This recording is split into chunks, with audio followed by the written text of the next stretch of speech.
朋友们，今天我们湖南终于下雨了，已经呢，我们这边有3个月没有下过雨了。现在的地里啊，真的是干旱成了不成样子了，河里面呢也没有一滴水了。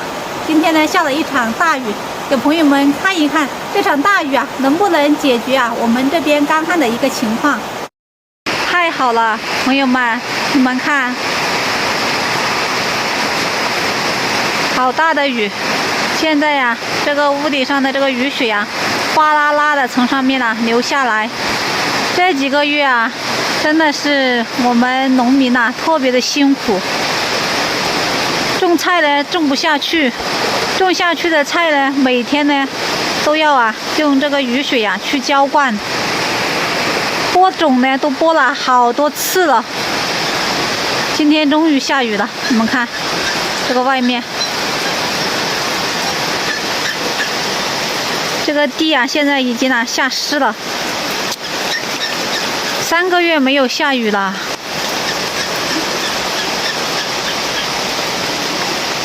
现在我们这边快到冬天了，都还像夏天一样热天天呢都还能穿这个短袖现在去地里面看一下，你看这些丝瓜藤，天天浇水。有很多叶子都枯了，现在真的是没有菜吃。种子种下去好几次，一次一次的浪费在这个地里面。现在这个地都还是，你们看，空空的一片，种不下去现在这个地的已经湿了一部分了。还有一部分都没有湿，希望这场雨下得更大些吧，不然的话，真的不知道下半年生活在农村的朋友不知道怎么生存下去。你看这些橘子树，今年的橘子可以是血本无归今年种橘子的，这个橘子树干旱的都没有结什么橘子。有的就是结了橘子的，这个橘子的也只有一点点大，都被晒成了，你们看金黄金黄的。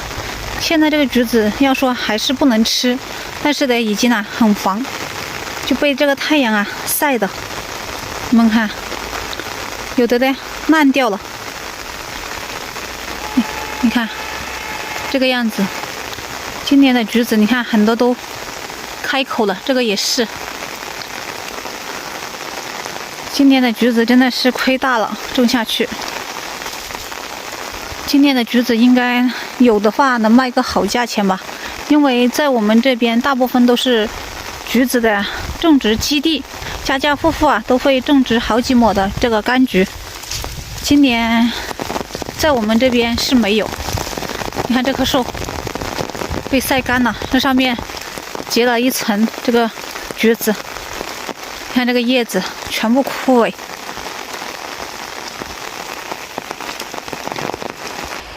现在雨是越下越小了，刚开始还下得挺大的，现在的雨快停了，看那边都起雾了，天上呢还是灰蒙蒙的一片，不知道还会不会有雨下。